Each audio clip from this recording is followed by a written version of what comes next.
서울의 밤은 잠들지 않았다. 무수한 불빛이 도시의 혈관을 따라 흐르며 거대한 생명체처럼 숨쉬고 있었지만 그 빛이 닿지 않는 어두운 구석도 분명히 존재했다. 구룡마을의 낡은 옥탑방, 한지훈의 작은 왕국은 바로 그런 곳이었다.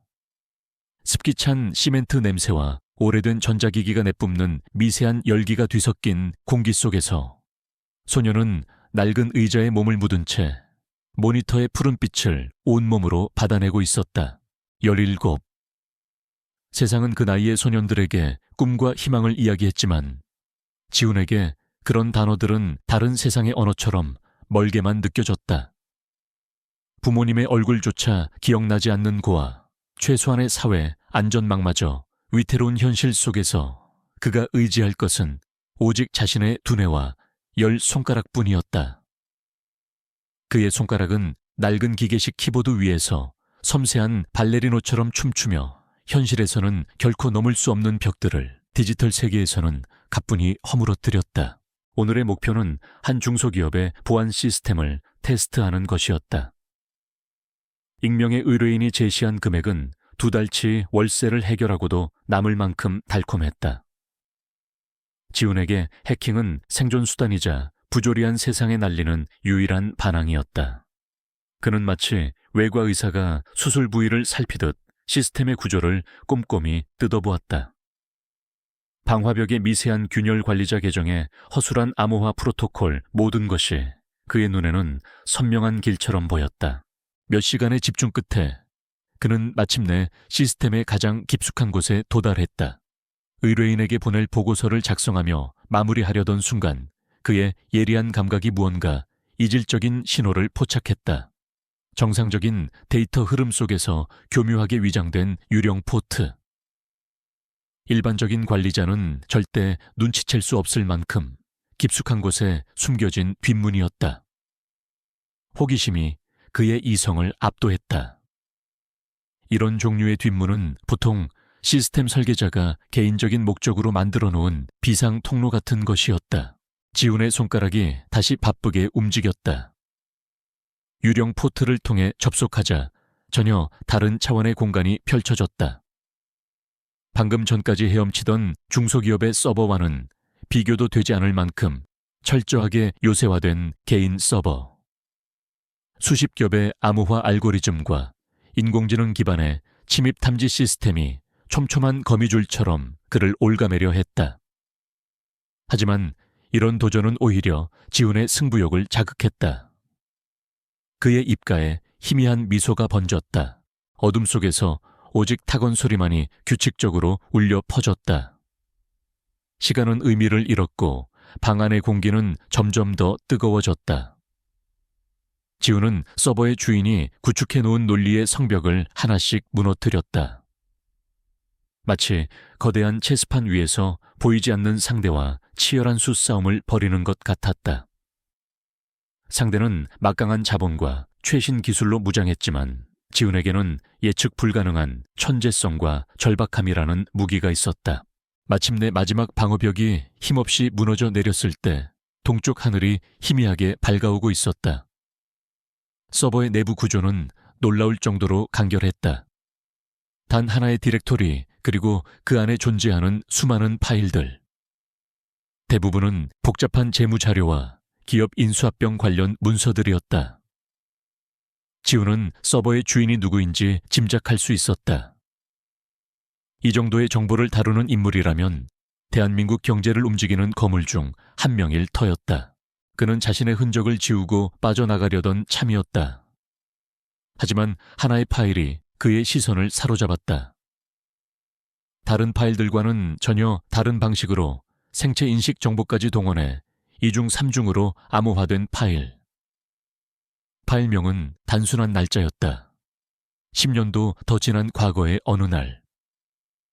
지훈은 본능적으로 이 파일 안에 평범하지 않은 무언가가 잠들어 있음을 직감했다.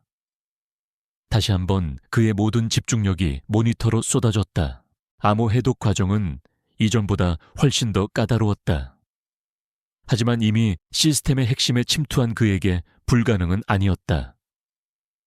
지문을 흉내내고 홍채 패턴을 분석하고 음성 데이터를 조합하여 가상의 생체 정보를 만들어냈다. 몇 번의 실패 끝에 마침내 파일의 잠금이 풀리는 소리가 스피커에서 작게 울려 퍼졌다. 화면에 동영상 플레이어가 나타났고 지우는 망설임 없이 재생 버튼을 눌렀다. 화면은 세차게 비가 쏟아지는 한밤중의 도로를 비추고 있었다. 흔들리는 카메라의 시점은 차량 블랙박스 영상임을 말해주었다. 잠시 후 화면 속 차량이 중앙선을 넘어 마주 오던 차와 정면으로 충돌했다. 엄청난 충격음과 함께 화면이 잠시 암전되었다가 다시 켜졌다. 가해 차량에서 한 남자가 내렸다. 고급스러운 검은색 코트를 입은 아직은 젊어 보이는 남자. 지우는 숨을 멈췄다. 뉴스에서 수없이 보았던 얼굴, 대한민국 최고의 IT 기업 넥서스 이노베이션의 신화적인 CEO 권태준이었다. 영상 속의 권태준은 당황한 기색 없이 침착하게 주변을 살폈다. 그는 피해 차량으로 다가가 운전석에 쓰러져 있는 남자를 확인했다. 남자는 아직 숨이 붙어 있는 듯 미세하게 움직이고 있었다. 하지만 권태준의 얼굴에는 일말의 동정심도 찾아볼 수 없었다. 그는 자신의 차로 돌아가 무언가를 꺼내왔다. 그리고는 의식을 잃은 피해자를 차에서 끌어내 그의 차 조수석에 태웠다. 지우는 그가 무엇을 하려는지 깨닫고 온몸에 소름이 돋았다. 권태준은 피해자의 차를 몰아 근처의 강변 절벽으로 향했다. 그는 차 안에서 무언가를 조작한 후 운전석 문을 열어두고 차를 절벽 아래로 밀어버렸다. 차가 거대한 굉음과 함께 수면 아래로 사라지는 것을 확인한 그는 마치 아무 일도 없었다는 듯 유유히 현장을 떠났다. 영상은 그가 자신의 차를 타고 어둠 속으로 사라지는 장면을 마지막으로 끝이 났다. 다음 날 뉴스에서는 한 중소기업 사장이 사업 실패를 비관해 스스로 목숨을 끊었다는 기사가 나왔을 것이다. 플레이어가 멈추고 방 안에는 다시 정적이 찾아왔다. 지우는 의자에 깊숙이 몸을 기댄 채 창밖으로 보이는 서울의 스카이라인을 멍하니 바라보았다. 심장이 미친 듯이 뛰고 있었다. 단순한 해킹이 아니었다. 그는 거인의 목덜미를 움켜쥘 수 있는 비수를 손에 넣은 것이다. 두려움이 파도처럼 밀려왔지만 그보다 더 큰 무언가가 그의 안에서 꿈틀거리고 있었다. 그것은 분노였고 동시에 지독한 기회였다. 그는 조용히 일어나 파일을 자신의 개인용 클라우드 서버로 복사했다. 그리고 자신이 침투했던 모든 경로와 로그 기록을 한 줌의 죄도 남지 않도록 완벽하게 삭제했다. 모든 작업이 끝났을 때 그는 컴퓨터를 끄고 어둠 속에 잠긴 방 중앙에 섰다. 이제 그는 더 이상 돈 몇 푼에 목숨을 거는 이름 없는 해커가 아니었다. 그는 권태준의 비밀을 아는 유일한 목격자이자 심판자였다. 지긋지긋한 가난과 절망의 사슬을 끊고 저 높은 곳으로 올라갈 수 있는 기회. 그 기회를 잡기 위해 그는 기꺼이 악마와 거래할 준비가 되어 있었다. 권태준의 비밀을 손에 넣은 후 며칠 동안 한지우는 깊은 고뇌에 잠겼다. 모니터 속 영상은 단순한 데이터가 아니라 그의 삶 전체를 뒤흔들 수 있는 거대한 태풍의 눈이었다. 그는 영상을 몇 번이고 돌려보며 권태준의 냉혹한 얼굴과 침착한 손짓 하나하나를 뇌리에 새겼다. 두려움이 없었다면 거짓말일 것이다. 상대는 대한민국을 움직이는 거대 기업의 총수였고 마음만 먹으면 자신 같은 존재는 그림자도 없이 사라지게 할 수 있는 권력자였다. 하지만 그 두려움은 지긋지긋한 현실에 대한 절망감 앞에서는 희미해졌다. 곰팡내 나는 옥탑방 하루하루를 버텨내는 것이 유일한 목표인 삶. 지우는 더 이상 그렇게 살고 싶지 않았다. 이 영상은 그가 쥐고 있는 유일한 동아줄이었다. 문제는 이 동아줄을 어떻게 사용하느냐였다. 어설프게 돈을 요구했다가는 흔적도 없이 제거될 것이다. 권태준 같은 인물에게 돈은 문제가 아니었다. 약점을 잡고 있는 존재 그 자체가 문제였다. 밤을 새워 고민하던 지우는 마침내 결론을 내렸다. 일회성 거래는 곧 죽음을 의미한다. 그가 원하는 것은 돈이 아니라 권태준이 결코 자신을 해칠 수 없게 만드는 지속적인 힘이었다. 그러기 위해서는 그의 가장 깊숙한 곳, 그의 성체 안으로 들어가야만 했다. 넥서스 이노베이션. 권태준의 심장이자 그의 모든 것이 담긴 그곳에 자신의 자리를 만들어야 했다. 그것만이 유일한 생존 전략이자 가장 확실한 복수였다. 계획이 서자 지훈의 움직임은 치밀하고 신속해졌다. 그는 며칠간 권태준의 모든 것을 파고들었다. 그의 공식적인 스케줄부터 사소한 습관 언론 인터뷰에서 드러나는 성격까지 모든 정보를 수집하고 분석했다. 권태준은 극도로 계산적이고 통제욕이 강한 인물이었다. 그렇다면 예측 불가능한 변수 통제할 수 없는 상황에 부딪혔을 때 가장 크게 흔들릴 것이 분명했다. 지훈은 그를 흔들기 위해 완벽하게 통제된 우연을 만들어내기로 결심했다. 목표 지점은 강남의 한 최고급 호텔 안에 위치한 북카페였다. 권태준이 매주 화요일 오전에 외부의 방해 없이 개인적인 시간을 보내는 유일한 장소. 지훈은 그동안 모아두었던 돈의 상당 부분을 털어 자신에게 어울리지 않는 깨끗하고 단정한 옷을 한 벌 샀다. 값비싼 브랜드는 아니었지만 영리하고 반듯한 장학생처럼 보이게 하는 데는 충분했다. 그의 무기는 허름한 외양 뒤에 숨겨진 날카로운 지성이었기에 상대의 경계심을 최대한 낮추는 것이 중요했다. 약속된 화요일 오전 지훈은 심호흡을 하며 호텔의 거대한 회전문을 통과했다. 화려한 대리석 바닥과 은은한 조명 공기 중에 감도는 고급스러운 향기까지 모든 것이 그가 속한 세계와는 이질적이었다. 그는 주눅들지 않으려 애쓰며 북카페로 향했다. 창가 가장 깊숙한 자리에 권태준이 앉아 있었다. 경제신문을 읽고 있는 그의 모습은 한치의 흐트러짐도 없는 완벽한 조각상 같았다. 지훈은 IT 기술 서적이 꽂힌 서가로 다가가 책 한 권을 꺼내 들었다. 그리고 권태준의 테이블 옆을 지나는 순간 마치 발을 헛디딘 것처럼 몸의 중심을 무너뜨리며 책을 바닥에 떨어뜨렸다. 둔탁한 소음이 조용한 카페의 정적을 깨뜨렸다. 신문을 읽던 권태준의 미간이 순간적으로 찌푸려졌다. 그의 시선이 소리의 근원지 허리를 숙여 책을 줍고 있는 소년에게로 향했다. 그 눈에는 귀찮음과 짜증이 서려 있었다. 죄송합니다. 지훈은 공손하게 사과하며 자리에서 일어났다. 그리고 권태준과 눈이 마주친 순간 그는 계획했던 다음 대사를 내뱉었다. 디지털 세상의 유령은 때때로 현실의 흔적을 남기기도 하는군요. 특히 비가 많이 오던 10년 전에 어느 밤처럼 말입니다. 그의 목소리는 나직했지만 단어 하나하나에 날카로운 칼날이 숨겨져 있었다. 권태준의 동공이 미세하게 흔들렸다. 그는 신문을 내려놓고 소년을 찬찬히 뜯어보기 시작했다. 권태준의 표정 변화는 거의 감지하기 어려울 정도였지만 그의 내면에서는 거대한 폭풍이 일고 있었다. 처음에는 그저 어린애의 어설픈 장난이라 생각했다. 하지만 소년의 입에서 나온 10년 전의 어느 밤이라는 구체적인 단어는 그의 가장 깊은 곳에 잠들어 있던 악몽을 수면 위로 끄집어냈다. 그의 눈빛이 차갑게 가라앉았다. 짜증은 사라지고 그 자리에는 먹잇감을 포착한 포식자의 냉혹한 경계심이 자리 잡았다. 나를 따라오게. 권태준은 짧게 말하고 자리에서 일어났다. 그는 지훈을 데리고 인적이 드문 호텔 라운지의 구석으로 향했다.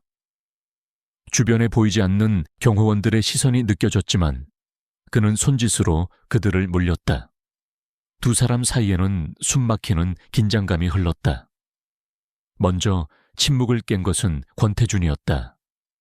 그의 목소리는 강철처럼 차갑고 단단했다. 원하는 게 뭐지 돈인가? 액수를 말해봐. 네 평생을 써도 다 못 쓸 돈을 주지. 그것은 제 아닌 동시에 시험이었다. 평범한 아이라면 그 거대한 금액 앞에서 이성을 잃고 무릎을 꿇을 터였다.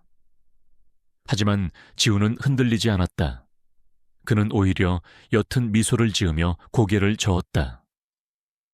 회장님, 돈은 증발하기 쉽습니다. 그리고 일회성 거래는 저를 언제든 처리할 수 있는 소모품으로 만들 뿐이죠. 저는 그런 어리석은 선택은 하지 않습니다.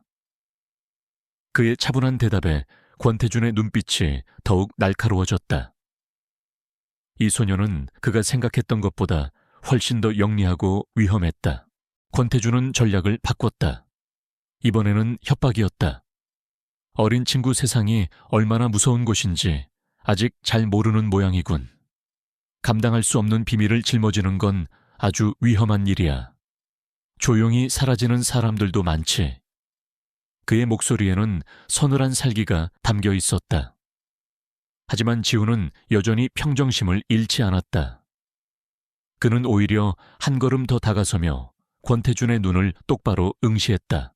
그래서 저는 회장님의 울타리 안으로 들어가야겠습니다. 지우는 마침내 자신의 요구를 밝혔다. 넥서스 이노베이션에 제 자리를 하나 만들어 주십시오. 직함은 상관없습니다. 다만 회장님 직속으로 보고하고 회사의 모든 핵심 프로젝트에 제한 없이 접근할 수 있는 권한을 주셔야 합니다. 그 말을 듣는 순간 권태준은 처음으로 당혹감을 감추지 못했다. 돈이 아니라 자신의 심장부로 들어오겠다는 요구. 그것은 단순한 협박을 넘어선 선전포고였다. 권태준의 머릿속이 복잡하게 돌아갔다. 소년의 요구를 들어주는 것은 호랑이를 제 발로 집에 들이는 격이었다. 하지만 거절한다면 저 아이는 언제 터질지 모르는 시한폭탄이 되어 자신을 위협할 것이다. 소년을 없애는 방법도 고려했지만 저렇게 치밀한 아이가 아무런 안전장치도 없이 혼자 나타났을 리가 없었다. 분명 자신이 사라지면 영상이 세상에 공개되도록 설정해 놓았을 터였다. 결국 선택지는 하나뿐이었다. 적을 가장 가까운 곳에 두고 감시하고 통제하는 것. 기나긴 침묵 끝에 권태준이 입을 열었다. 그의 얼굴은 다시 완벽한 무표정으로 돌아와 있었다. 좋다. 내일 아침 9시까지 본사 50층 내 집무실로 와라. 그는 그 말만 남기고 차갑게 돌아섰다. 지우는 멀어져가는 그의 뒷모습을 바라보며 조용히 승리를 확인했다. 거대한 성의 문이 열렸다. 이제 그 안에서 살아남고 더 큰 힘을 손에 넣어 저 거인을 무너뜨리는 것은 오롯이 자신의 몫이었다.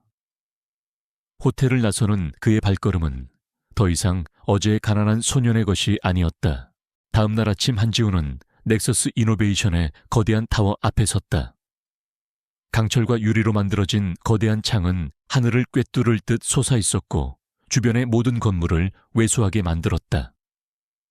그것은 단순한 건물이 아니라 권태준이라는 한 남자가 쌓아 올린 권력과 부, 그리고 야망의 상징이었다. 지우는 잠시 숨을 고르고 어제와는 다른 결연한 표정으로 건물 안으로 들어섰다. 그의 초라한 행사액은 첨단 기술과 세련된 디자인으로 가득한 로비의 분위기와 명백한 부조화를 이루었다. 안내 데스크의 직원은 그를 위아래로 훑어보며 노골적인 의심의 눈초리를 보냈지만 지훈이 권태준 회장의 이름을 말하자 그녀의 태도는 급변했다. 곧바로 비서실에서 내려온 직원의 안내를 받아 그는 최고 2층 전용 엘리베이터에 몸을 실었다. 숫자가 빠르게 올라가는 동안 지훈은 유리벽 너머로 점점 작아지는 서울의 풍경을 무심하게 내려다보았다. 어제까지 그가 있던 세상은 이제 저 아래에 있었다. 50층 회장 집무실의 문이 열리자 거대한 공간이 그를 압도했다. 도시 전체가 발 아래 펼쳐진 통유리창, 최소한의 가구로만 꾸며진 극도로 절제된 인테리어는 이곳의 주인이 세상을 어떻게 바라보는지를 명확하게 보여주고 있었다. 권태준은 창가에 서서 팔짱을 낀 채 그를 기다리고 있었다. 그의 얼굴에는 어제의 당혹감 대신 모든 것을 꿰뚫어 보는 듯한 차가운 냉정이 자리 잡고 있었다. 권태주는 지훈에게 아무 말도 하지 않고 사무실 한쪽에 그림자처럼 서 있는 다른 남자를 향해 고갯짓을 했다. 박성호 실장 일세, 앞으로 자네를 담당하게 될 사람이야. 박성호는 군인처럼 각 잡힌 자세로 서 있는 중년의 남자였다. 다부진 체격, 날카로운 눈매, 그리고 감정을 전혀 읽을 수 없는 표정. 그는 권태준의 가장 충실한 수족이자 회사의 모든 어두운 일을 처리하는 보안실장이었다. 박성호가 지훈에게 다가와 손을 내밀었다. 그의 손은 단단한 돌처럼 차갑고 딱딱했다. 악수하는 짧은 순간 지훈은 박성호의 눈이 자신의 머리부터 발끝까지 훑으며 모든 것을 분석하고 있음을 느꼈다. 그 눈빛은 단순한 경계가 아니었다. 그것은 잠재적인 위험 요소를 식별하고 제거하려는 맹수의 본능적인 시선이었다. 지훈은 그 시선을 피하지 않고 똑바로 마주했다. 보이지 않는 불꽃이 두 사람 사이에서 튀었다. 권태주는 마침내 입을 열었다. 그는 곧바로 핵심 임원들을 자신의 집무실로 호출했다. 잠시 후 넥서스 이노베이션을 이끄는 최고의 임원들이 하나둘씩 들어왔다. 그들은 갑작스러운 호출에 의아해하면서도 회장실 한가운데에 서 있는 낯선 소년을 보고는 더욱 노골적인 의혹의 시선을 보냈다. 모두가 대한민국 최고의 엘리트라는 자부심으로 가득 찬 인물들이었다. 그들의 눈에 지훈은 이 신성한 공간에 침입한 이물질에 불과했다. 여기 있는 한지훈 군은 오늘부터 우리 회사와 함께하게 될 특별 인턴일세. 권태준의 목소리가 낮게 울렸다. 내가 직접 발탁한 인재이니 여러분들이 잘 이끌어주길 바라네. 지훈 군은 내 직속으로 모든 프로젝트에 참여하며 회사의 미래를 위한 새로운 시각을 제시하게 될 걸세. 그 누구도 믿지 않을 뻔한 거짓말이었다. 임원들은 서로 눈빛을 교환하며 당혹감과 불쾌감을 감추지 못했다. 회장이 길거리에서 데려온 듯한 저 소년에게 회사의 모든 핵심 정보에 접근할 권한을 주겠다니 터무니없는 소리였다. 회의가 끝나고 임원들이 흩어진 후 권태주는 지훈에게 첫 번째 과제를 내주었다. 그것은 명령이자 시험이었다. 넥서스의 차세대 통합 보안 시스템 이지스가 곧 출시될 예정이네. 업계 최고의 기술로 만들어진 절대 뚫을 수 없는 방패지. 자네에게 88시간을 주겠네. 이지스 시스템의 취약점을 하나라도 찾아내보게. 이지스는 바로 저 자리에 있던 기술개발 총괄 임원이 자신의 모든 것을 걸고 만든 역작이었다. 실패하면 조롱거리가 될 것이고 성공하면 회사 전체를 적으로 돌리게 되는 과제였다. 박성호는 지훈을 48층의 작은 사무실로 안내했다. 창문도 없는 고립된 공간이었지만 최고의 사양을 갖춘 컴퓨터와 서버 접속 권한이 주어졌다. 박성호는 필요한 게 있으면 언제든 말하게. 자네의 모든 활동은 보안상의 이유로 기록될 걸세 라는 말을 남기고 떠났다. 그것은 협조를 가장한 감시의 선언이었다. 지훈은 문이 닫히자마자 의자에 앉아 시스템에 접속했다. 그의 눈빛이 다시 어젯밤의 해커로 돌아와 있었다. 그는 먼저 이지스 시스템의 방대한 소스 코드를 훑기 시작했다. 수백만 줄에 달하는 코드는 복잡한 미로처럼 얽혀 있었지만 지훈의 눈에는 그 구조와 논리의 흐름이 한눈에 들어왔다. 개발자들은 외부의 공격을 막기 위해 수많은 함정과 방어벽을 겹겹이 쌓아 올렸다. 하지만 지훈은 그들의 시선이 닿지 않는 곳, 시스템의 가장 기본적인 설계 철학 그 자체에서 미세한 균열을 발견했다. 모든 것을 의심했지만 정작 자기 자신들의 논리는 의심하지 않은 개발자들의 오만함이 만들어낸 허점이었다. 공식적인 과제를 수행하는 동시에 지훈의 손가락 일부는 전혀 다른 작업을 수행하고 있었다. 그는 이지스 시스템에 접근할 수 있는 최고 관리자 권한을 이용해 회사의 메인 서버와 네트워크 전체의 구조를 은밀하게 스캔했다. 권태준이 자신에게 던져준 칼을 역으로 그의 심장을 겨누는 비수로 만드는 작업이었다. 그는 자신의 존재를 감지할 수 없는 미세한 추적 프로그램을 심어놓고 암호화된 데이터가 오가는 비밀 통로들을 하나씩 지도에 그려나갔다. 박성호의 감시망을 피하기 위해 그의 모든 움직임은 극도로 조심스러웠다. 정확히 3일 유력 시간이 지났을 때 지훈은 키보드에서 손을 뗐다. 그는 이지스 시스템의 치명적인 취약점을 찾아냈을 뿐만 아니라 그 취약점을 이용해 시스템 전체를 장악할 수 있는 공격 코드까지 완성했다. 하지만 그는 거기서 멈추지 않았다. 그는 발견한 문제점을 완벽하게 보완할 수 있는 패치 코드와 앞으로 발생할 수 있는 유사한 위협에 대한 상세한 분석 보고서까지 작성했다. 그는 자신이 단순한 파괴자가 아니라 훨씬 더 뛰어난 창조자임을 증명하고 싶었다. 약속된 48시간이 되기 직전 지훈은 권태준에게 보고를 올렸다. 다시 회장 집무실에 소집된 임원들의 얼굴에는 비웃음이 가득했다. 특히 이지스 시스템을 개발한 기술총괄 임원은 팔짱을 낀 채 고압적인 자세로 그를 내려다보았다. 지훈은 아무 말 없이 자신의 노트북을 회의실 중앙의 대형 스크린에 연결했다. 그리고 자신이 만든 공격 코드를 실행시켰다. 순간 넥서스의 자랑이던 이지스 시스템의 철벽 같은 인터페이스가 맥없이 무너져 내렸다. 화면에는 시스템의 모든 관리자 권한이 HT라는 이니셜을 가진 익명의 사용자에게 넘어갔다는 메시지가 떠올랐다. 회의실 안은 찬물을 끼얹은 듯 조용해졌다. 기술 총괄 임원의 얼굴은 하얗게 질렸다.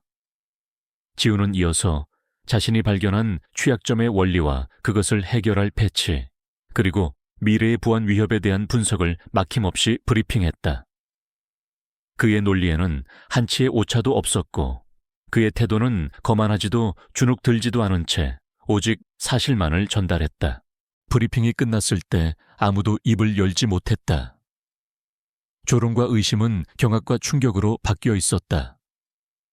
박성호는 여전히 무표정했지만 그의 눈빛은 이전보다 훨씬 더 깊고 복잡한 감정으로 흔들리고 있었다.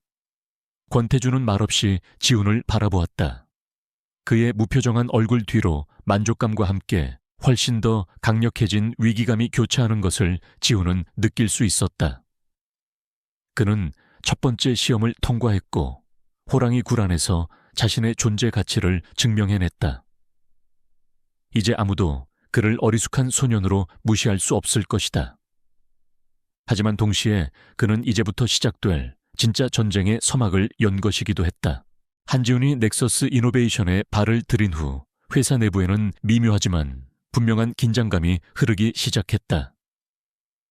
그는 더 이상 이방인이 아니었지만 그렇다고 온전한 내부자도 아니었다. 회장의 특별 지시라는 이름 아래 그는 회사의 가장 민감한 프로젝트들에 모두 참여했다.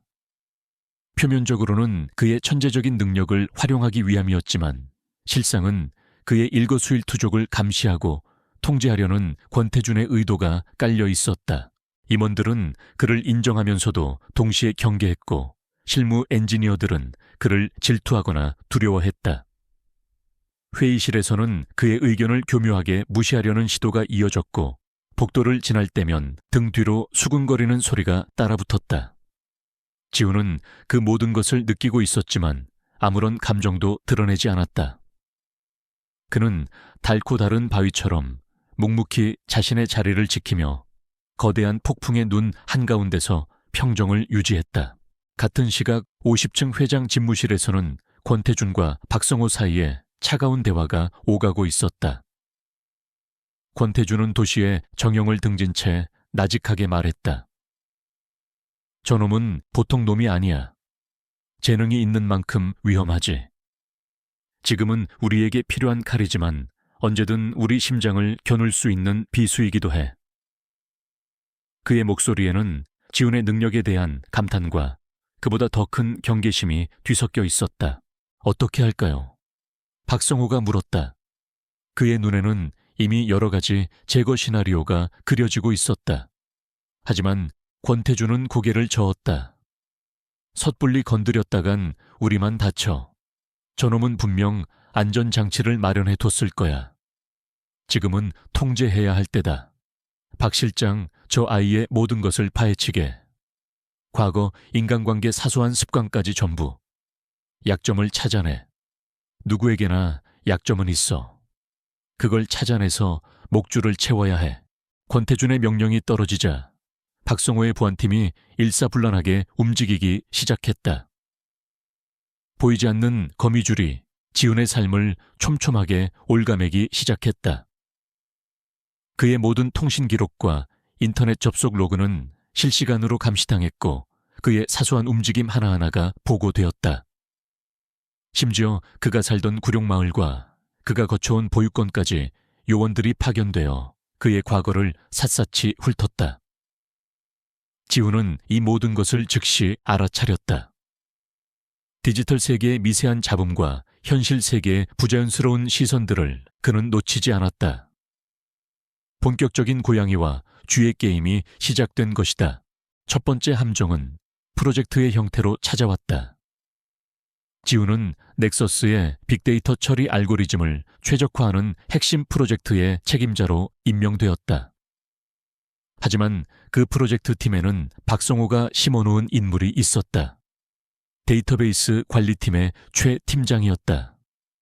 그는 박성호의 압력에 못 이겨 지훈이 설계한 알고리즘의 핵심 코드에 아주 미세한 논리 오류를 심어놓았다.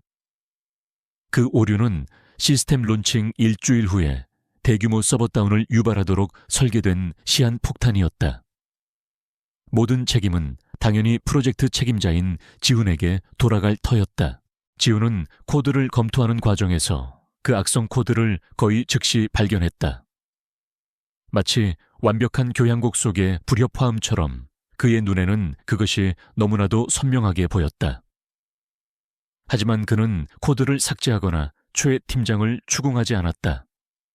대신 그는 그 코드의 구조를 역으로 분석하여 그것을 심은 자의 의도와 실력까지 파악했다. 그리고는 더 교묘한 코드를 더 씌워 시한폭탄을 자신만이 제어할 수 있는 비밀 뒷문으로 바꾸어 놓았다. 그는 완벽하게 프로젝트를 성공시켰고 함정은 해체된 채 오히려 그의 무기가 되어 잠복하게 되었다. 디지털 세계에서의 함정이 실패로 돌아가자 박성호는 더욱 집요하게 그의 사적인 과거를 파고들었다. 하지만 지훈의 과거는 너무나도 깨끗했다.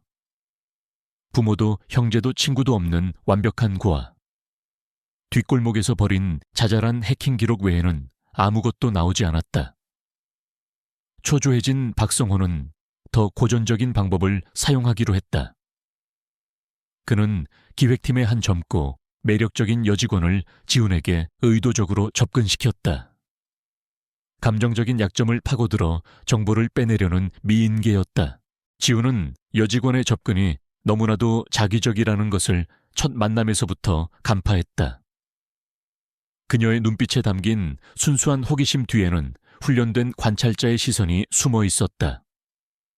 그는 속아주는 척 연기하기로 했다. 그는 그녀와의 대화에서 일부러 자신의 외로움이나 회사 생활의 어려움 같은 감정적인 약점을 조금씩 흘렸다. 박성호의 팀이 듣고 싶어 할 만한 정보들이었다. 그들이 미끼를 무는 동안 지훈은 보안팀의 시선이 다른 곳으로 쏠린 틈을 타 자신의 진짜 조사를 계속해 나갔다. 이 과정에서 지훈은 자신을 함정에 빠뜨리려 했던 최 팀장의 약점 또한 알게 되었다. 그는 과거의 도박빚 때문에 박성회에게 발목이 잡혀 있었다.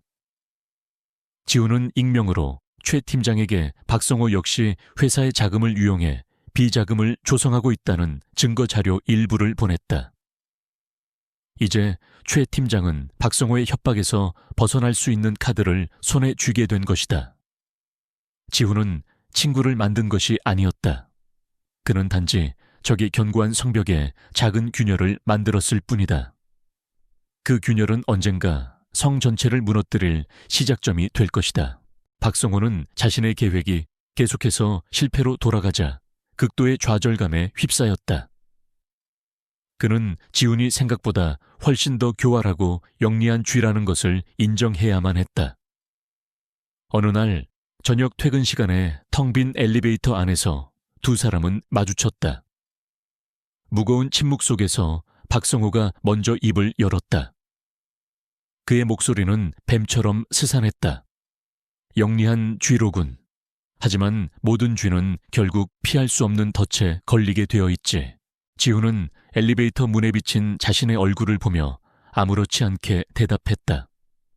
현명한 사냥꾼은 자신이 놓은 덫에 스스로 걸리는 실수는 하지 않죠. 실장님. 엘리베이터 문이 열리고 지훈은 먼저 내렸다. 그의 말에 담긴 서늘한 경고는 박성호의 가슴에 비수처럼 꽂혔다.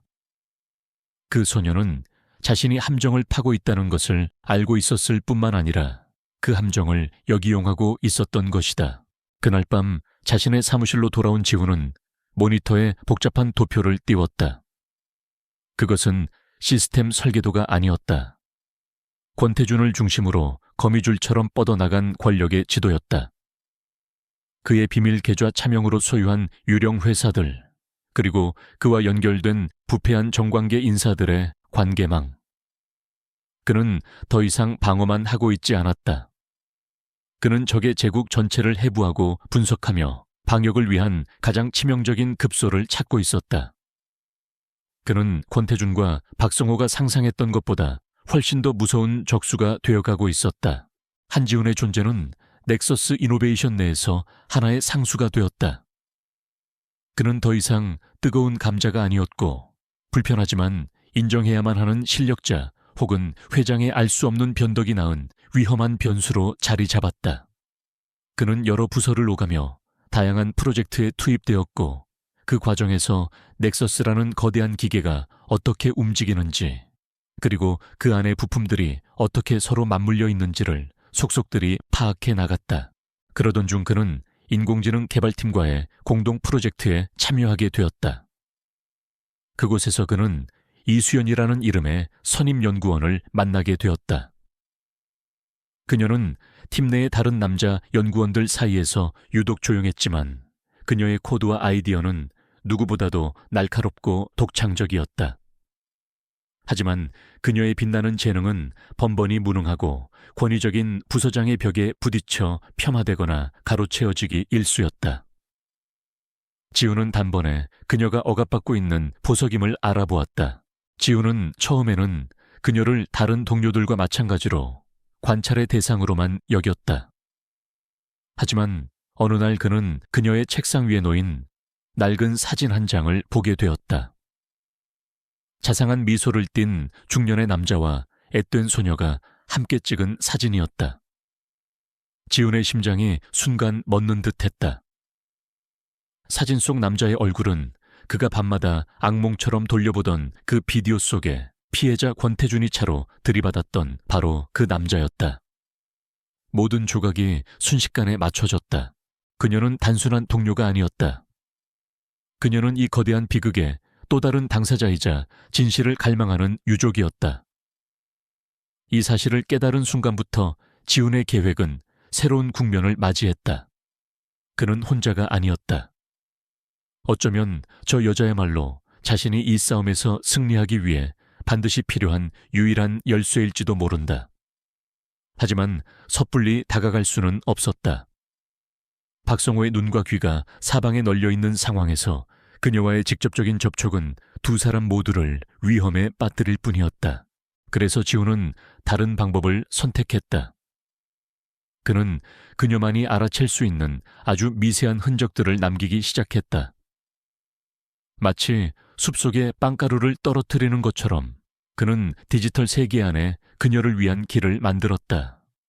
공동 프로젝트의 소스 코드를 리뷰하는 척하며 그는 주석 안에 권태준의 개인 서버에서 보았던 파일 구조와 유사한 형태의 암시를 슬쩍 남겨두었다. 아무도 신경 쓰지 않는 낡은 데이터베이스에 대한 접근 권한을 그녀에게만 열어주기도 했다. 이수연은 처음에는 지훈을 다른 사람들과 똑같이 경계했다. 혜성처럼 나타나 회장의 총애를 받는다는 소문이 파다한 소년. 분명 오만한 천재이거나 혹은 권력자의 연주를 타고 내려온 낙하산일 거라 생각했다. 하지만 그녀는 곧 이상한 점들을 발견하기 시작했다. 지우는 회의석상에서 누구도 건드리지 못하는 임원들에게 논리적으로 반박하며 그들을 공영에 빠뜨렸고, 권태준 회장을 대하는 그의 태도는 총애를 받는 부하의 것이라기엔 너무나도 냉담하고 긴장감이 넘쳤다. 무엇보다 이상한 것은 지훈이 그녀의 아버지 이진우 팀장이 과거에 진행했던 낡고 버려진 프로젝트 파일들에 이상할 정도의 관심을 보인다는 점이었다. 보안 전문가인 그가 왜 10년도 더 지난 아무 가치도 없는 데이터에 접근하는 것일까? 지훈이 남긴 미세한 단서들은 수연의 마음속에 잠들어 있던 의심의 불씨를 다시 지폈다.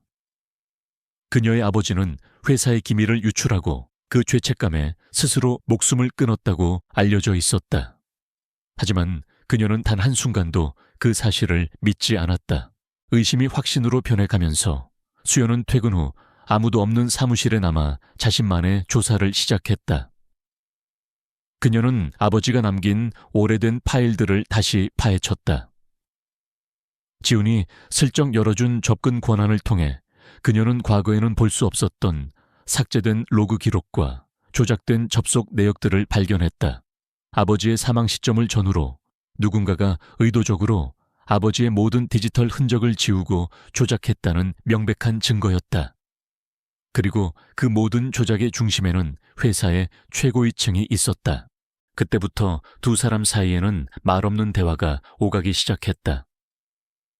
지훈은 프로젝트에서 수연이 냈지만 묵살당했던 아이디어를 채택해 문제를 해결하고 모든 공을 그녀에게 돌려 그녀의 입지를 세워주었다.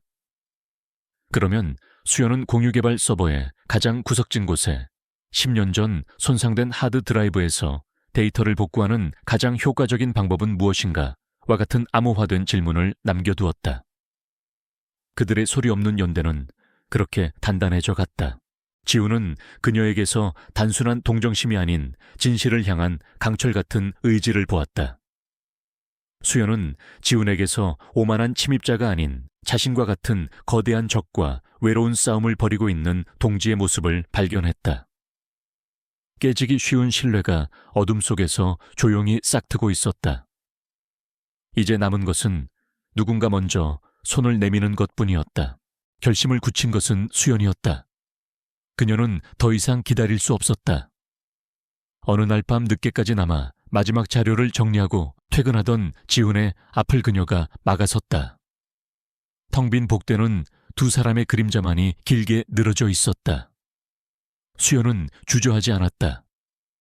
그녀는 지훈의 눈을 똑바로 바라보며 자신의 모든 것을 건 질문을 던졌다. 저희 아버지 성함은 이진우입니다. 혹시 저희 아빠에게 무슨 일이 있었는지 무언가 알고 있다면 알려주세요. 저도 도울 수 있어요. 그녀의 목소리는 떨리고 있었지만 그 눈빛은 그 어떤 순간보다도 강렬하고 단호했다. 그녀의 제안은 단순한 도움이 아니었다.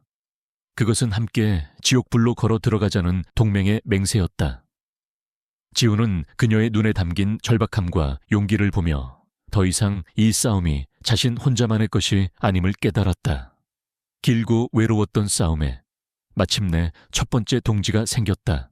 권태준은 점점 더 초조해졌다. 박성호가 매일 올리는 보고서에는 한지훈이라는 소년에 대한 어떤 유의미한 약점도 발견되지 않았다. 함정들은 모두 무용지물이었고 감시망은 그의 교묘한 움직임 앞에서 번번이 길을 잃었다. 티어 최악인 것은 소년이 이제 회사 시스템에 너무 깊숙이 관여하고 있어서 섣불리 제거했다가는 넥서스 자체에 큰 혼란을 야기할 수 있다는 점이었다. 권태준은 자신이 들인 쥐가 이제 집 기둥을 갉아먹는 호랑이가 되어가고 있음을 느꼈다. 통제력을 잃어가고 있다는 감각이 그의 인내심을 바닥냈다. 그는 박성호를 호출했다. 이제 부드러운 방식은 끝났어. 그의 목소리는 얼음장처럼 차가웠다. 저 아이에게 진짜 힘이 무엇인지 공포가 무엇인지 가르쳐 줄 때가 됐네. 죽이지는 마. 하지만 다시는 기어오를 생각도 못할 만큼 철저하게 짓밟아버리게. 저 아이가 가진 모든 것을 빼앗고 길거리의 벌레만도 못한 존재로 다시 만들어버려. 권태준의 눈에 이성이 사라지고 억눌려왔던 폭력적인 본능이 고개를 들었다. 한편 텅 빈 복도에서 이수연의 제안을 들은 지우는 즉답을 피했다. 그는 주변에 보이지 않는 눈과 귀를 의식하며 그녀에게 암호화된 메시지를 보낼 수 있는 보안 메신저 주소만을 건넸다. 그날 밤 두 사람은 인적이 끊긴 폐쇄된 지하철역의 낡은 플랫폼에서 만났다. 축축하고 어두운 공기 멀리서 들려오는 물방울 소리가 묘한 긴장감을 자아냈다. 이곳이야말로 그들의 진실이 세상의 빛을 보지 못한 채 묻히기에 가장 적합한 장소처럼 보였다. 지우는 더 이상 망설이지 않았다. 그는 자신의 낡은 노트북을 열어 그날 밤의 영상을 이수연에게 보여주었다.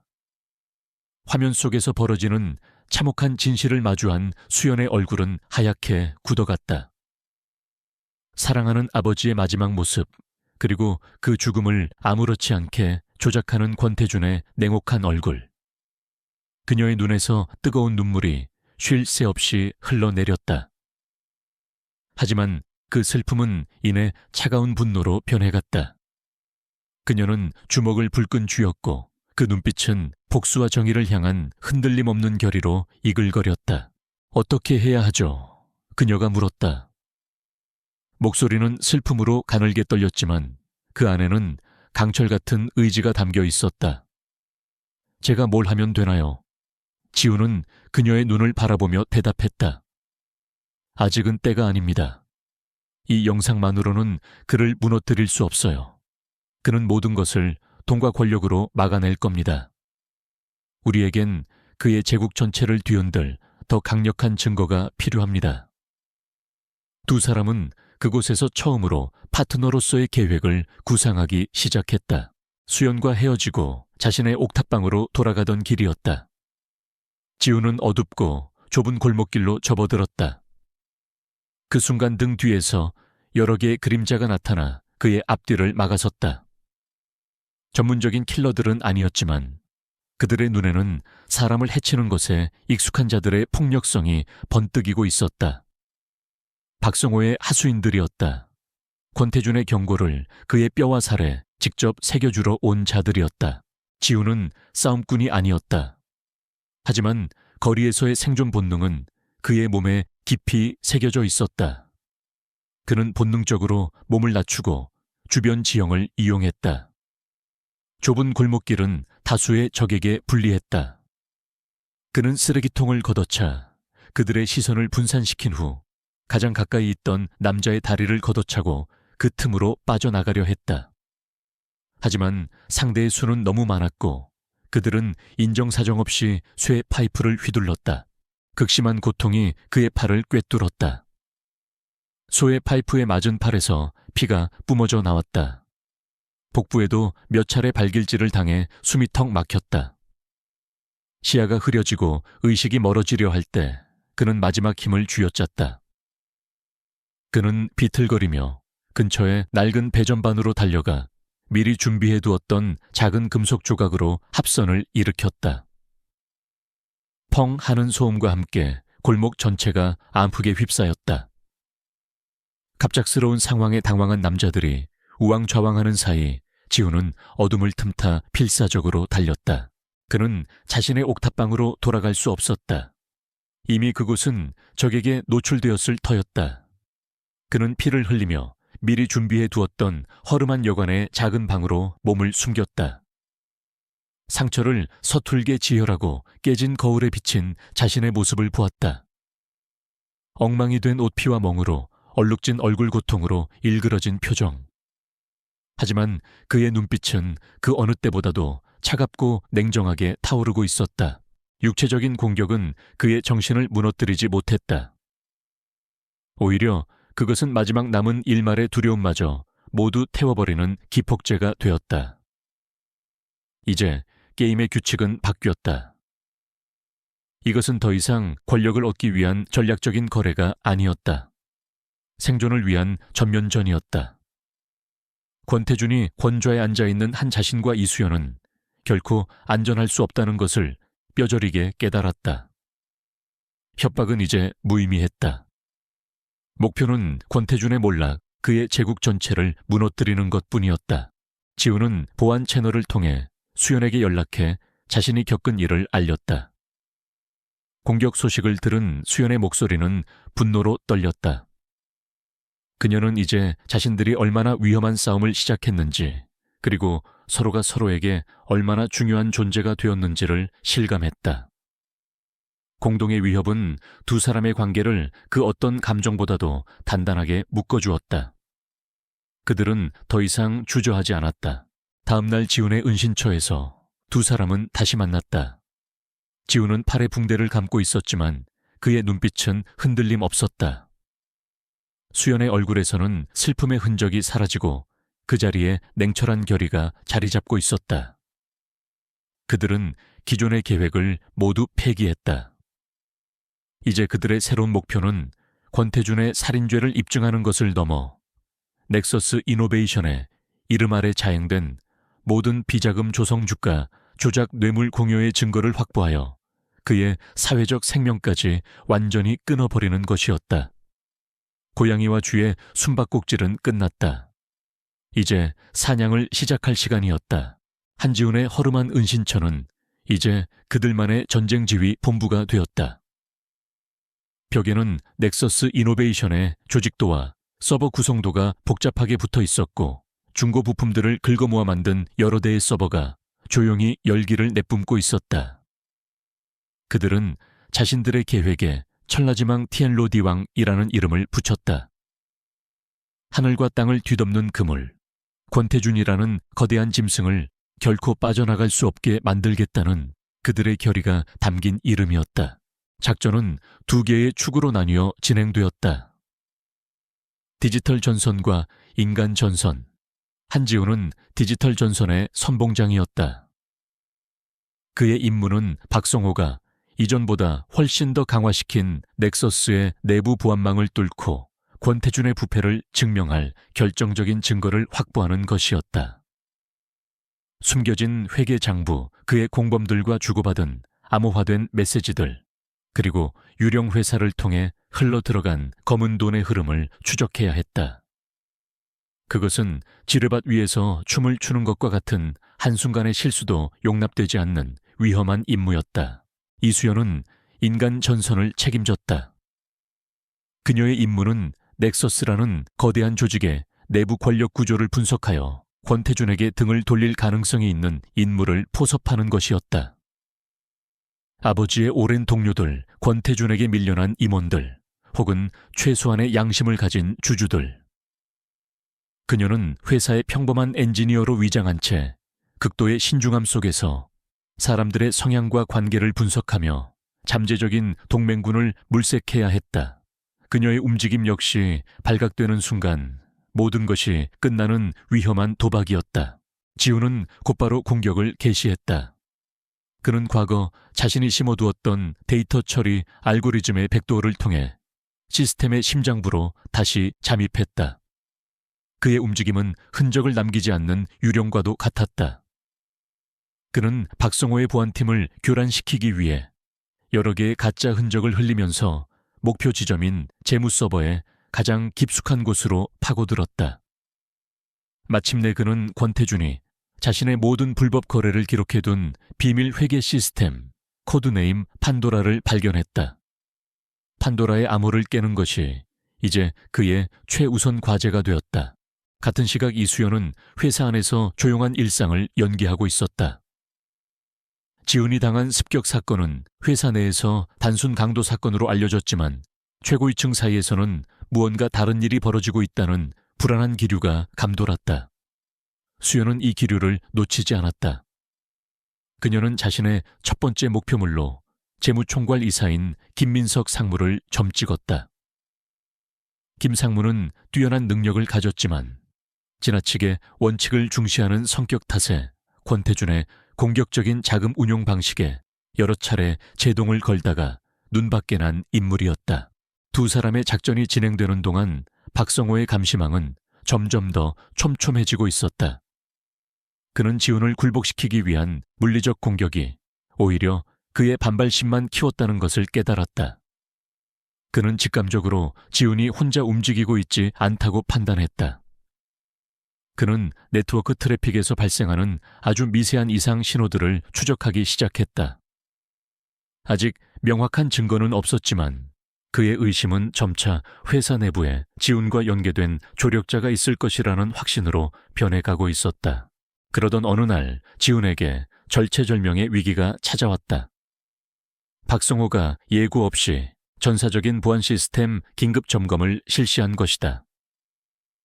판도라 서버에 깊숙이 접속해 있던 지훈에게 남은 시간은 단 몇 분뿐이었다. 그는 식은땀을 흘리며 자신이 남긴 모든 접속 기록과 로그 파일들을 빛의 속도로 삭제하기 시작했다. 보안팀의 추적이 그의 턱 밑까지 쫓아왔을 때 그는 간발의 차로 시스템에서 빠져나와 모든 흔적을 지우는 데 성공했다. 살얼음판을 걷고 있다는 사실을 다시 한번 실감하는 순간이었다. 수연 역시 조심스럽게 자신의 작전을 실행에 옮겼다. 그녀는 사내 카페에서 김민석 상무와 우연히 마주쳤다. 그녀는 곧바로 본론을 꺼내지 않았다. 대신 재무 데이터의 무결성에 관한 기술적인 주제로 대화를 시작하며 가상의 시나리오를 통해 회계 장부가 조작될 수 있는 가능성을 넌지시 암시했다. 그녀는 김 상무의 마음속에 의심의 씨앗을 심고 혹시라도 우려되는 점에 대해 논의하고 싶다면 연락할 수 있는 익명의 통신 채널을 그에게 전달했다. 며칠 후 지훈은 마침내 판도라의 암호화된 파일 일부를 해독하는 데 성공했다. 그 안에는 권태준이 유력 정치인에게 거액의 뇌물을 건넨 사실을 입증하는 자금 이체 기록이 들어있었다. 그는 이 정보를 즉시 암호화하여 수연에게 전달했다. 이제 수연은 더 이상 가설이 아닌 구체적인 증거를 손에 쥐게 되었다. 이것은 소심한 김 상무를 설득할 수 있는 결정적인 무기가 될 것이었다. 그날 밤 수연은 자신의 방에서 지훈이 보내온 증거 파일을 보며 깊은 생각에 잠겼다. 그녀는 이제 위험한 강을 건너야만 했다. 김민석 상무를 찾아가 이 증거를 보여주고 그를 동맹으로 끌어들여야 했다. 한편 지훈은 다시 디지털 전선으로 돌아가 판도라라는 거대한 상자의 더 깊은 곳을 향해 손을 뻗고 있었다. 그들이 짜기 시작한 천라지망은 이제 막 목표물을 향해 좁혀지기 시작했다. 하지만 그물의 주인이 누구인지는 아직 아무도 몰랐다. 이수연은 약속된 장소에서 김민석 상무를 만났다. 낡은 서점에 가장 구석진 자리 두 사람의 대화를 엿들을 사람은 아무도 없었다. 그녀는 지훈이 보내온 증거 파일을 그의 눈앞에 보여주었다. 권태준이 정치인에게 뇌물을 건넨 명백한 증거. 파일을 확인한 김민석의 얼굴은 극도의 공포와 번뇌로 창백하게 굳어졌다. 그는 권태준의 부패를 혐오했지만 동시에 그의 잔인한 보복을 두려워했다. 그의 마음속에서 격렬한 싸움이 벌어졌다. 이대로 눈을 감고 비겁한 안락함 속에 머무를 것인가? 아니면 모든 것을 잃을 각오를 하고 정의의 편에 설 것인가? 수연은 그를 다그치지 않고 조용히 기다렸다. 오랜 침묵 끝에 김민석은 마침내 결심한 듯 떨리는 목소리로 입을 열었다.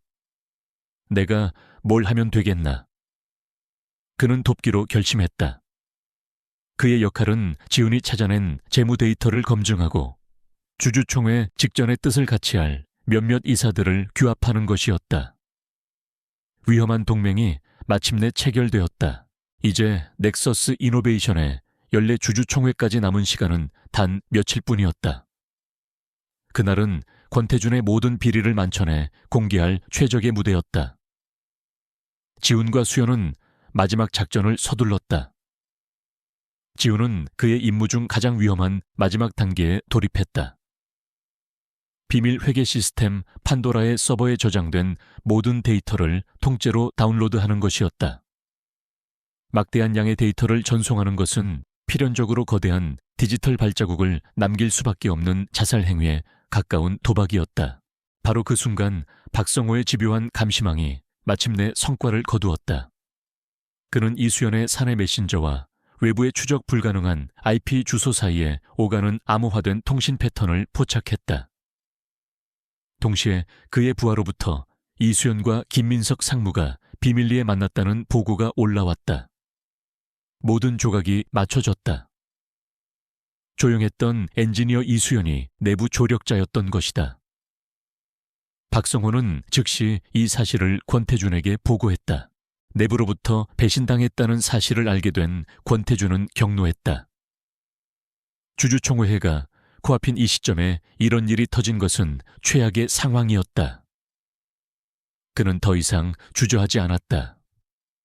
그는 박성호에게 피해 젖은 명령을 내렸다. 지금 당장 빌딩을 폐쇄해 두 놈을 당장 잡아들여 놈들이 가진 모든 것을 빼앗아. 그의 목소리에는 이성을 잃은 분노와 잔혹함이 가득했다. 박성호의 명령과 함께 넥서스 타워 전체에 레벨 침의 최고 등급 보안 폐쇄 명령이 발동되었다. 모든 출입구가 봉쇄되고 엘리베이터 운행이 중단되었다. 무장한 보안팀이 이수연이 근무하는 인공지능 개발팀과 지훈의 사무실을 향해 신속하게 움직이기 시작했다. 건물 전체에 날카로운 경보음이 울려 퍼지며 평화롭던 빌딩은 순식간에 혼란과 공포의 도가니로 변했다. 수연은 자신의 자리에서 갑작스러운 비상사태를 맞았다. 그 순간 그녀의 보안 이어폰에서 지훈의 다급한 한마디가 들려왔다.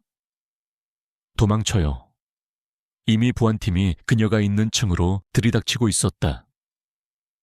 같은 시각 자신의 사무실에 있던 지훈은 판도라의 데이터 전송을 계속하면서 동시에 빌딩의 중앙 통제 시스템을 해킹하여 두 사람의 탈출로를 만들기 시작했다. 그때부터 숨막히는 추격전이 시작되었다. 지훈은 빌딩 전체의 시스템을 원격으로 조종했다. 다른 층의 화재 경보기를 울려 보안팀을 교란시키고 CCTV 카메라를 조작하여 감시의 사각지대를 만들었다. 그리고 서비스 전용 엘리베이터를 아주 짧은 시간 동안만 가동시켜 수연의 이동 경로를 확보했다. 중앙 보안실에 앉아있는 박성호는 지훈의 해킹을 막아내고 그들의 동선을 예측하려 애썼다. 50층짜리 거대한 체스판 위에서 보이지 않는 두뇌 싸움이 치열하게 벌어졌다. 지훈의 지시에 따라 수연은 건물의 서비스 통로와 환풍구를 넘나들며 필사적으로 추격자들을 따돌렸다. 마침내 두 사람은 약속 장소인 지하 중앙 서버실에서 합류했다. 데이터 다운로드는 거의 끝나가고 있었지만 박성호의 팀이 바로 문 앞까지 쫓아온 상황이었다. 지훈은 마지막 카드를 꺼내 들었다. 보안팀이 문을 부수고 들어오는 순간 그는 서버실의 전력을 과부하시켜 국지적인 EMP를 발생시켰다. 평 하는 굉음과 함께 지하층의 모든 전자 잠금 장치와 감시 시스템이 몇 초간 마비되었다. 그 혼란을 틈타 두 사람은 비상구를 통해 지하 주차장으로 빠져나왔다. 판도라의 상자에 담겨있던 모든 데이터는 이제 지훈의 주머니 속 작은 암호화 드라이브 안에 안전하게 담겨 있었다. 박성호의 부하들이 정신을 차렸을 때 그들은 이미 어둠 속으로 사라진 후였다. 빠르게 달리는 차 안에서 지훈과 수연은 넥서스 타워를 뒤돌아보았다. 지치고 상처 입었지만 그들의 눈은 승리감으로 빛나고 있었다. 이제 그들은 세상을 뒤엎을 무기를 손에 넣었다. 운명의 주주총회는 바로 다음 날 아침이었다. 그들이 일으킨 거대한 폭풍이 서울의 심장부를 덮치기 직전이었다. 그리고 권태준은 아직 자신의 발밑에서 어떤 지옥이 펼쳐질지 전혀 알지 못했다. 넥서스 이노베이션의 연례 주주총회가 열리는 그랜드 오디토리움은 대한민국 경제계의 심장부와도 같았다. 막강한 불을 쥔 주주들, 영향력 있는 이사진, 그리고 시장의 모든 움직임을 주시하는 기자들로 가득 찬 공간. 전날 밤에 있었던 전대미문의 빌딩 폐쇄 사건으로 인해 흉흉한 소문이 떠돌았지만 무대 위에 선 권태준의 모습은 조금의 흔들림도 없는 강철 같은 권위 그 자체였다. 그는 모든 혼란을 사소한 보안 훈련으로 일축하고 경이적인 실적 발표로 모든 의심을 잠재울 준비가 되어 있었다. 권태준의 연설이 시작되었다. 그의 목소리는 자신감과 카리스마로 가득 차 장내의 불안한 공기를 압도했다. 그는 넥서스의 눈부신 성장과 혁신, 그리고 투명한 윤리 경영에 대해 열변을 토했다. 대부분의 청중은 그의 말에 설득당하고 있었다. 박성호와 그의 보안팀은 독수리의 눈으로 모든 출입구를 감시했다. 그들은 어젯밤의 위협이 완전히 진압되었다고 믿었지만 만일의 사태에 대비해 경계를 늦추지 않았다. 권태준의 연설이 절정에 달했을 때였다. 그가 회사의 미래 비전을 선포하려는 순간 그의 등 뒤에 있던 거대한 스크린들이 일제히 깜빡였다. 화려한 프레젠테이션 화면이 사라지고 그 자리에는 칠흑 같은 어둠만이 남았다. 그 순간 오디토리움의 스피커를 통해 맑고 단호한 목소리가 울려 퍼졌다. 무대 위가 아닌 시스템 전체를 장악한 자의 목소리. 한지훈이었다. 권태준 회장님 미래에 대한 당신의 비전은 참으로 인상적이군요. 하지만 그보다 먼저 당신이 그토록 필사적으로 묻어버리려 했던 과거를 먼저 돌아보는 것이 순서일 것 같습니다. 장내는 순식간에 아수라장이 되었다. 보안팀이 허둥지둥 움직이는 바로 그 순간 오디토리움 뒤편의 조명이 켜지며 이수연과 김민석 상무의 모습을 비추었다. 그들은 몰래 숨어든 것이 아니었다. 모든 것을 걸고 정면으로 싸우기 위해 그곳에 서 있었다. 김민석의 설득에 동참한 몇몇 이사들이 그들의 곁을 지키며 거대한 제국에 맞서는 작은 저항의 방패를 형성했다. 박성호의 부하들이 그들에게 달려들기도 전에 지훈은 첫 번째 공격을 시작했다. 오디토리움의 모든 스크린에 10년 전 그날 밤의 끔찍한 영상이 재생되었다. 빗속의 교통사고, 그리고 이어진 권태준의 냉혹한 범죄 현장. 청중들 사이에서 경악의 탄성이 터져나왔다. 기자들의 카메라 플래시가 쉴 새 없이 터졌다. 무대 위의 권태준은 믿을 수 없다는 표정으로 얼어붙었고 그 표정은 이내 통제불능의 분노로 변했다. 그는 당장 영상을 끄라고 소리쳤지만 아무 소용없었다. 지훈은 이미 시스템의 모든 통제권을 장악한 후였다. 끔찍한 영상이 끝나자 화면은 곧바로 다른 내용으로 전환되었다. 판도라의 상자에 담겨있던 비밀 장부 정치인들에게 건넨 뇌물 내역 주가를 조작한 증거들이 하나씩 화면을 가득 채웠다. 이수연이 마이크를 잡았다. 슬픔을 억누른 그녀의 차분한 목소리가 화면 속 데이터가 무엇을 의미하는지 설명했다. 이어서 김민석 상무가 나섰다. 그는 재무총괄 이사의 권위로 저 데이터가 모두 사실이며 자신이 직접 회사의 공식 장부와 대조하여 거대한 규모의 분식회계와 횡령을 확인했다고 증언했다. 그의 증언은 권태준에 관해 박히는 마지막 목과도 같았다. 오디토리움은 통제불능의 상태에 빠졌다. 주주들의 고성과 기자들의 질문이 뒤섞여 거대한 소음이 되었다. 반기를 든 이사들은 공식적으로 권태준 회장의 즉각적인 해임과 전면적인 수사를 요구했다. 사면촉에 몰린 권태준은 마침내 이성을 잃었다. 그는 모든 것을 부정하며 저들을 배신자라고 비난했다. 세련된 리더의 가면이 산산조각 나고 그 안에서 절박한 독재자의 추악한 민낯이 드러났다. 박성호와 그의 부하들이 이수연과 김민석을 체포하려 했지만 다른 이사들과 기자들이 그들의 앞을 막아섰다. 상황은 이미 그들의 손을 떠나 있었다. 바로 그때 오디토리움의 문이 활짝 열리며 지훈의 익명 제보를 받고 출동한 경찰과 검찰 수사관들이 들이닥쳤다. 수사 책임자가 무대 위로 올라가 권태준에게 체포영장을 제시했다. 권태준은 청중들의 얼굴을 둘러보았다. 경악 혐오 그리고 배신감. 그의 시선이 이수연의 얼굴에 닿았다. 그녀의 얼굴에는 승리감이 아닌 슬프고도 엄숙한 정의의 그림자가 드리워져 있었다. 그는 이 모든 것을 시작한 소년 한지훈을 찾았지만 어디에도 보이지 않았다. 수갑이 그의 손목에 채워지기 직전 그가 마지막으로 본 것은 자신이 평생을 바쳐 쌓아 올린 거대한 제국이 먼지처럼 무너져 내리는 모습이었다. 같은 시각 소란스러운 도심에서 멀리 떨어진 한적한 곳. 지훈은 자신의 낡은 노트북으로 권태준의 체포 장면을 생중계로 보고 있었다. 그는 조용히 노트북을 닫았다. 임무는 끝났다. 기쁨이나 희열은 없었다. 오직 무겁고 고요한 종결감만이 그를 감쌌다. 그는 거인을 쓰러뜨렸지만 그 과정에서 그 자신 역시 영원히 변해버렸다. 그는 창밖을 보았다. 화려한 도시의 스카이라인이 아닌 앞으로 나아가야 할 미지의 길이 그의 눈앞에 펼쳐져 있었다. 권태준의 제국이 무너진 후 서울에는 거대한 후폭풍이 몰아쳤다. 넥서스 게이트는 대한민국 사회의 가장 어두운 부분을 들춰냈고 정재계의 수많은 거물들이 그의 몰락과 함께 추락했다. 권태준과 박성호를 비롯한 그의 핵심 공범들은 법의 심판대에 섰다.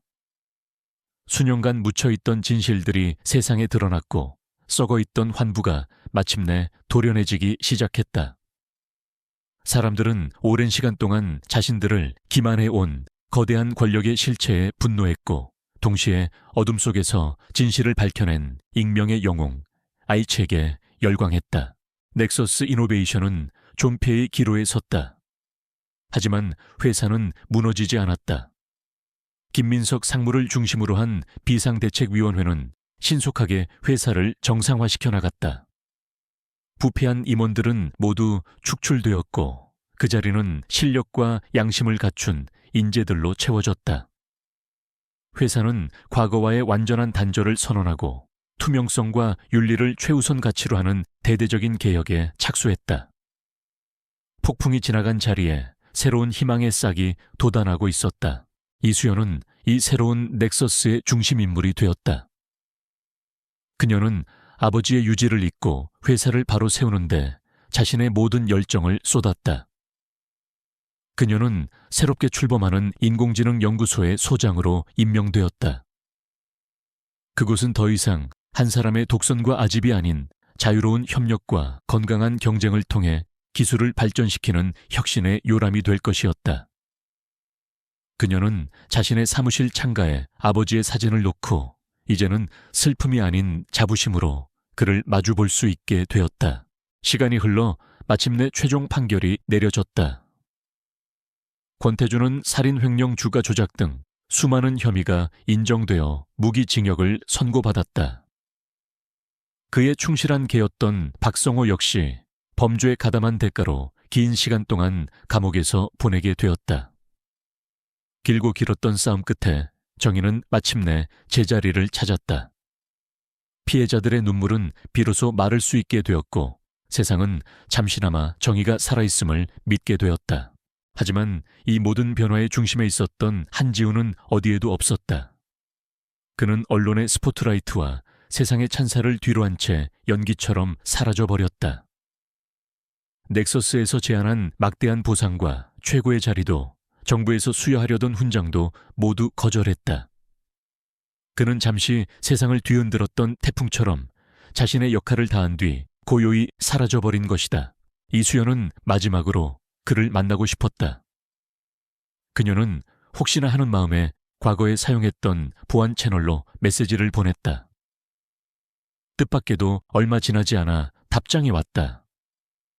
그들은 새벽녘의 한강공원에서 만나기로 했다.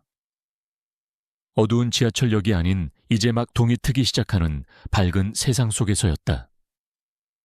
그것은 그들이 마침내 어둠에서 벗어났음을 의미하는 상징적인 만남이었다. 강께 먼저 도착한 것은 지훈이었다. 상처는 모두 아물었고 그의 얼굴에서는 더 이상 과거의 그늘을 찾아볼 수 없었다. 그는 수연에게 고맙다는 말을 전했다. 그녀가 없었다면 이 싸움은 결코 이길 수 없었을 거라고. 수연 역시 그에게 감사했다. 아버지의 원한을 풀어준 것뿐만 아니라 자신에게 새로운 삶의 목표를 찾아준 것에 대해 그녀는 이제 그가 무엇을 할 것인지 물었다. 세상이 그에게 주려는 모든 부와 명예를 거절한 이유를 물었다. 지우는 희미하게 미소 지으며 대답했다. 그는 처음부터 권력이나 명예에는 관심이 없었다고 했다. 그의 싸움은 밑바닥 인생을 사는 소년도 거대한 왕을 무너뜨릴 수 있다는 것을 증명하기 위한 자기 자신과의 싸움이었다고. 이제 그 증명은 끝났다. 그는 넥서스의 임원이 되는 대신 다시 기계 속의 유령으로 돌아가기로 했다. 다만 이제는 생존이 아닌 자신만의 방식으로 정의를 지키기 위해 싸울 것이라고 했다. 힘없는 사람들의 목소리가 되어 보이지 않는 곳에서 부패한 권력과 싸우는 디지털 세상의 수호자. 그것이 그가 선택한 새로운 길이었다. 두 사람은 친구이자 동지로서 악수를 나누고 헤어졌다. 수연은 새로운 넥서스라는 빛의 세계를 향해 걸어갔다. 지우는 다시 서울이라는 거대한 도시의 익명성 속으로 발걸음을 옮겼다. 그것은 슬프지만 희망에 찬 이별이었다. 각자의 자리에서 각자의 방식으로 더 나은 세상을 만들기 위한 새로운 싸움을 시작할 시간이었다. 몇 달 후 어느 허름한 PC방의 모니터에서 뉴스가 흘러나오고 있었다. 거대 기업의 횡포로문을 닫을 위기에 처했던 작은 자선단체가 익명의 제보자가 폭로한 내부 비리 자료 덕분에 기사회생했다는 내용이었다. 카메라는 뉴스 화면에서 서서히 멀어져 PC방 구석 후드티를 눌러쓴 한 소년의 뒷모습을 비추었다. 그는 조용히 자리에서 일어나 복잡한 서울의 거리 속으로 섞여 들어갔다. 한지훈의 싸움은 끝나지 않았다. 이제 막 다시 시작되었을 뿐이었다.